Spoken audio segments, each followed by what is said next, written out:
Um, the big news item is that the supreme leader of the Islamic Republic of Iran decided to write a letter to the youth of the United States who have been protesting on their campuses against Israel.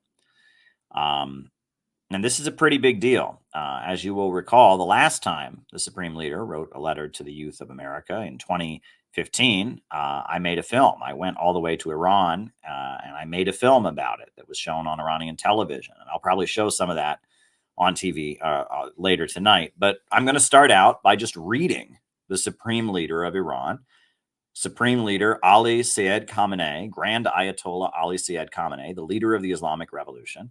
I'm going to read his letter. And this is the letter that he wrote to students on American campuses who are protesting against Israel and its crimes. So I'm just going to read the letter. It's not very long, it's about 3 pages. I'm going to read it. So here we go. In the name of God, the compassionate, the merciful, I am writing this letter to the young people whose awakened conscience has moved them to defend the oppressed women and children of Gaza. Dear university students in the United States of America, this message is an expression of our empathy and solidarity with you. As the page of history is turning, you are standing on the right side of it. You have now formed a branch of the resistance front and have begun an honorable struggle in the face of your government's ruthless pressure, a government which openly supports the usurper and brutal Zionist regime. The Greater Resistance Front, which shares the same understandings and feelings that you have today, has been engaged in the same struggle for many years in a place far from you.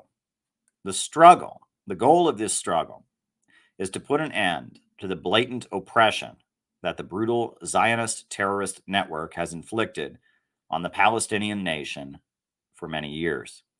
After seizing their country, the Zionist regime has subjected them to the harshest of pressures and tortures.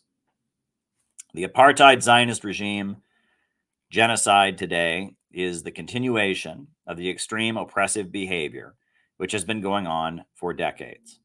Palestine is an independent land with a long history. It is a nation comprised of Muslims, Christians, and Jews. After the World War, the capitalist Zionist network gradually imported several thousand terrorists into this land with the help of the British government. These terrorists attacked cities and villages, murdered tens of thousands of people, and pushed out multitudes into neighboring countries. They seized their homes, businesses, and farmlands and formed a government in the usurped land of Palestine and called it Israel. After England's initial help, the United States became the greatest supporter of this usurper regime, ceaselessly providing it with political, economic, and military support. In an act of ungovernable recklessness, the United States even opened the way and provided assistance for the regime's production of nuclear weapons. The Zionist regime used an iron fist policy against the defenseless people of Palestine from the very beginning and has, day by day, intensified its brutality, terror, and repression in complete disregard of all moral, human, and religious values. The United States government and its allies refused to even frown upon this state terrorism and ongoing oppression. And today, some remarks by the U.S. government regarding the horrific crimes taking place in Gaza are more hypocritical than real. The resistance front emerged from this dark environment of despair, and the establishment of the government of the Islamic Republic of Iran expanded and fortified it.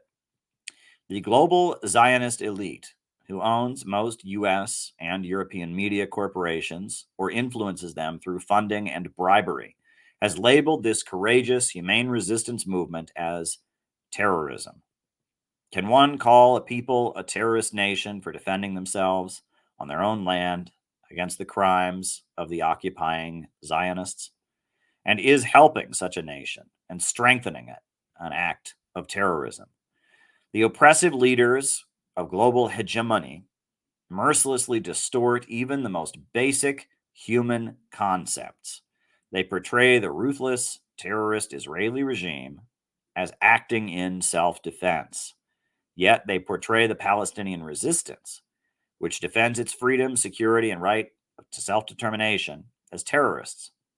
I would like to assure you that today the circumstances are changing. A different fate awaits the important region of West Asia. The people's consciousness has awakened on a global scale, and the truth is coming to light. Moreover, the resistance front has grown in strength and will become even stronger. And history is turning a page. Besides you, students from a dozen American universities, there have been uprisings in other countries among academics and the general public. In support and solidarity of your professors is a significant and consequential development. This can offer some measure of comfort in the face of your government's police brutality and the pressures it is exerting on you. I, too, am among those who empathize with you young people and value your perseverance. The Quran's lesson for us Muslims and all of humanity is to stand up for that which is right. So be steadfast as you have been commanded. The Quran's lesson for human relations is do not oppress and do not be oppressed. The resistance front advances by a comprehensive understanding and the practice of these hundreds of other such commands and will attain victory with the permission of God. My advice to you is to become familiar with the Quran. Seyed Ali Khamenei, May 25th, 2024. That is the letter of the Supreme Leader of the Islamic Republic of Iran to the students around the United States that are protesting against the bombing of Gaza. And that's very interesting that he would make a point of addressing the young people of America. And it shows that these protests are very, very important. And that anti-imperialism is very, very important. Now, my position on the protests has been consistent, which is that I support them. I support opposition to Israel and its crimes. I support American college students speaking up about it, but I think they should frame it in a more populist way. They should frame it in a way that does not sound woke, but rather makes an appeal to the bulk of the American people and says money for jobs and schools in America, not weapons for Israel. That has been my position, and I think this letter is more or less, in line with my position. Right? It shows the Supreme Leader of Iran is sympathetic to the protests and sees them as very, very important as taking place in the United States. I would agree. I would also urge the students to use a more effective messaging style that is aimed at the bulk of the population. That's what I would do. So, that has been my position. And I think that, I've been consistent in it. And yeah, I think it's really important that the Supreme Leader of Iran wrote this letter. And so I thought, it might be important because the last time the Supreme Leader of Iran wrote a letter to the youth of America, I actually went to Iran and I made a film about it. And that film is called Iranian Dream. It was made in 2015. So I was thinking I would show the section of that film where I saw the Supreme Leader. And so I think that will be the next thing we do here on this stream is I will show that section of the film. In case you haven't seen it, I do need to download it. It looks like I thought I had it saved, but I need to download it. So yeah, I will download it and we'll go from there. But one thing that bothers me is that I see a lot of Trump supporters who agree with these students. They agree that we should be spending money for jobs and schools and healthcare here in America, not on wars around the world. But yet I see these very same students, these very same Trump supporters supporting the oppression of these very same students. And that bothers me. They seem to think that because these students are woke, or because these students dress in with keffiyehs, with their faces covered, that these students are their enemies. And that's a big problem. And I think, unfortunately, a lot of these students think the Trump supporters are their enemies. And that this is the manipulation that the ruling class is carrying out. The interest of the American people is in creating a government of action that will fight for working families, that will stop supporting Israel and its crimes around the world, but instead stand with the people of the world in their struggle against imperialism. And breaking this country out of imperialism, that is the future of America. To be truly America first means to not be Israel first.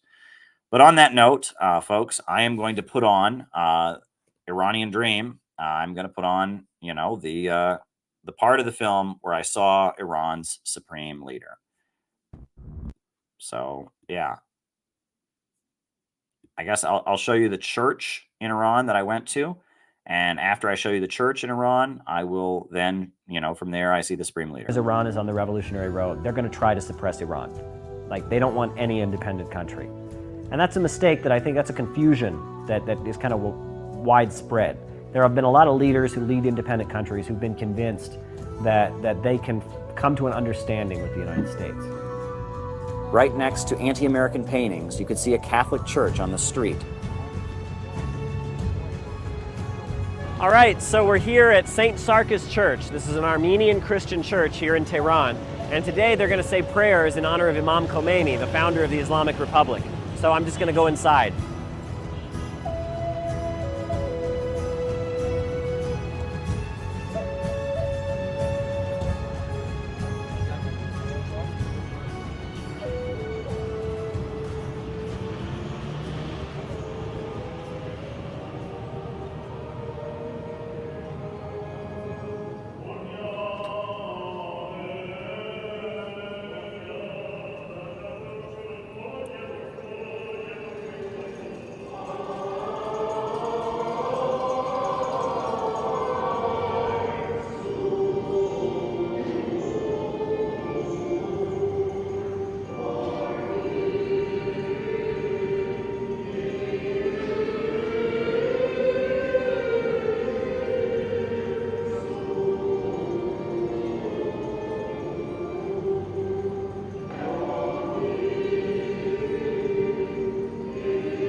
And as much as Iran is very much an Islamic republic, and the government really bases itself on the Islamic religion, there are Zoroastrian Iranians, there are Christian Iranians, there are Iranian Jews who practice their religion very, very openly and are very free to practice their religious beliefs, hold ceremonies, worship in the way of their faith.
They tell me this is the water jug that people used to make in ancient times here in Iran. Now it's more of a kind of a decoration. How are you? And they really love tea in Iran. They really love tea in Iran. Almost every moment they're pouring me some tea and I'm drinking some tea. So, and we have some traditional Iranian clothing here. Very, very nice. This is a side of Iran that we never really get to see in the United States. Whenever we see images of Iran, we see pictures of people waving guns around or military things. We never get to see this kind of cultural side of the Iranian society. You know, this vast civilization, this vibrant civilization that is. You know, there's so much history about Iran that is never taught to us in the United States. This looks.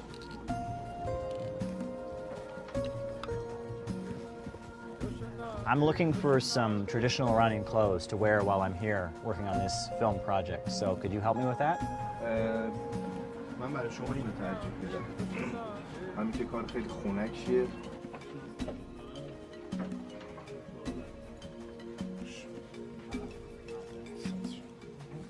Very nice.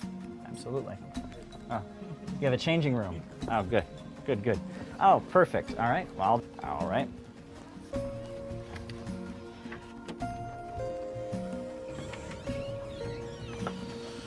It's very nice. Very nice. I like it. So I should try this one now. I'm going to try this one on.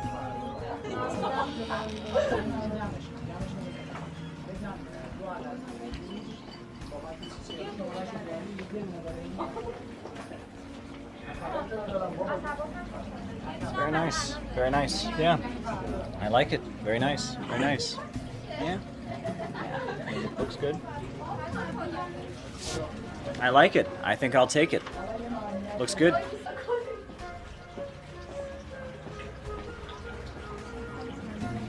This and this. Thank you very much. Tashakkur. These doors. Hello.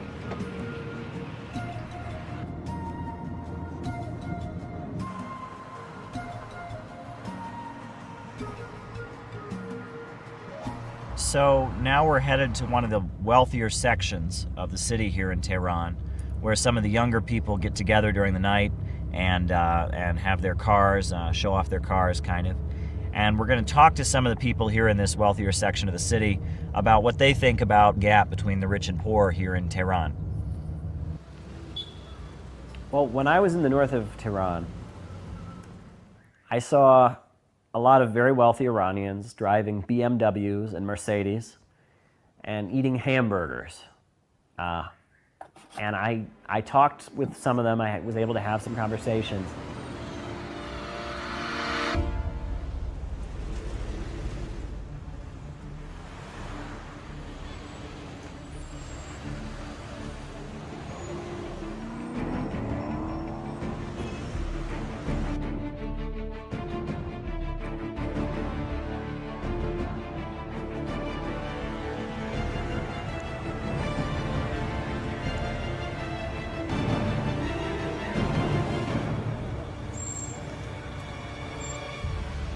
Hello. My name is Caleb. I'm from the United States. Hey. Hey. Hey. Hi, my friend. My name is Caleb. What's your name? My name is Irfan. Okay, it's a very nice car. Thank you. Mercedes. Yes, Sure. yes. Can I get in here? Yes, yes. Okay, great. Excellent.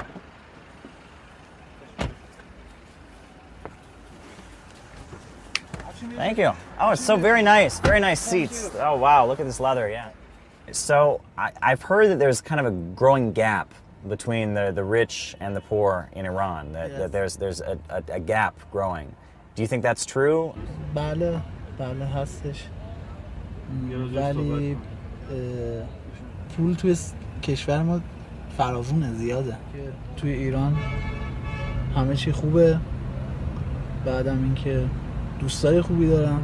Now, what do you think about the United States? خب بالاخره آمریکا یک کشور پیشرفته است. از نظر زندگی رفاهی فکر می‌کنم کشور خوبیه. It just seemed to me they did not understand what the United States was really like. They really believe the propaganda that they're seeing on their satellite TVs, that they really believe that the US is just a Disneyland playground where everyone's happy and wealthy all the time, and they are convinced that that's what the US would bring to Iran. And I also tried to point out to them that the wealth of US society it involved a lot of people being killed. A lot of people, millions of people were killed in order to keep the US at the center of the world economy. They seemed uninterested in that. They didn't really want to hear about that. They didn't really care, and you know, they live in a fantasy land. And they're the most privileged people in Iranian society. They're people who, you know, their family has a lot of money from the capitalist sector of the Iranian economy, and they are deluding themselves, and they are convinced that they could be even richer if only Iran and the US were to become great friends and the Iranian Revolution was to be overthrown. And they're wrong. Okay, well, thank you very much. Thank you. Yeah, I appreciate it. Thank you. Thank you for letting me get in your nice car. Very nice. Thank you so much. Thank you. Have a good evening, okay? Okay. Yeah, be well. Thanks. Yep.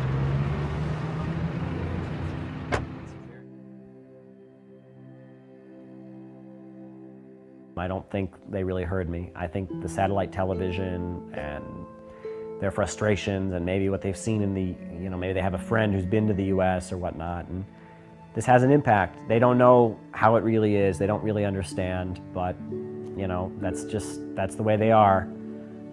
I wish I could make them understand it, but I don't think I will. The appointed day came, and I could only get permission in the place of the foreign guests. I had hoped at least my location close to Iran's supreme leader.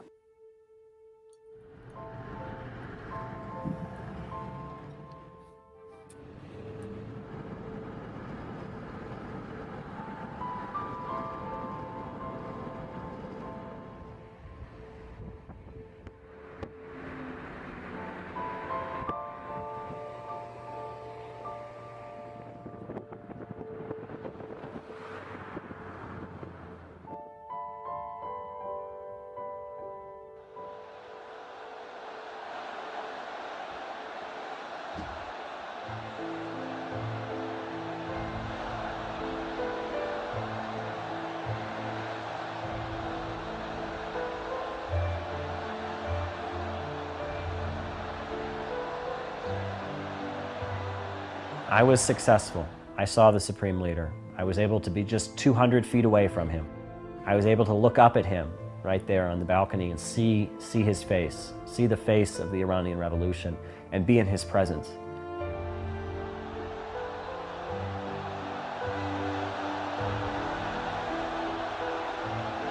The first time that I teared up was when I saw, you know, the Supreme Leader and was able to look at him and just to see him come out and to just see his presence. He has this presence, like you could feel the difference. Even if I couldn't see him, I would have known when he walked into the room and when he left, even if I were completely blind. You can feel his presence.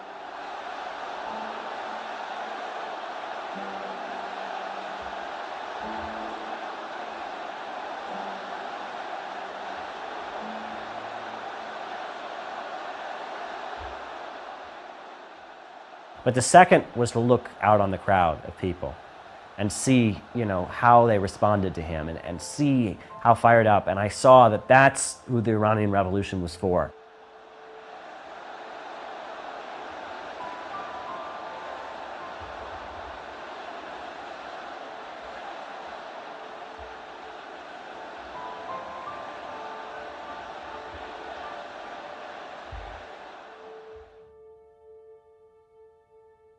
My Iranian dream was to look on the face of the Supreme Leader and see who it was who wrote that letter and come to understand what was behind that beautifully worded letter. Find out what was behind it. Find out what the society that has a leader like that is like. I felt like I was not just looking at the face of one man, I was looking at the face of the Iranian Revolution. I saw with my eyes the Iranian Revolution. I looked at it with my own eyes. I saw it with my eyes. I saw what this country is about and what it's fighting for.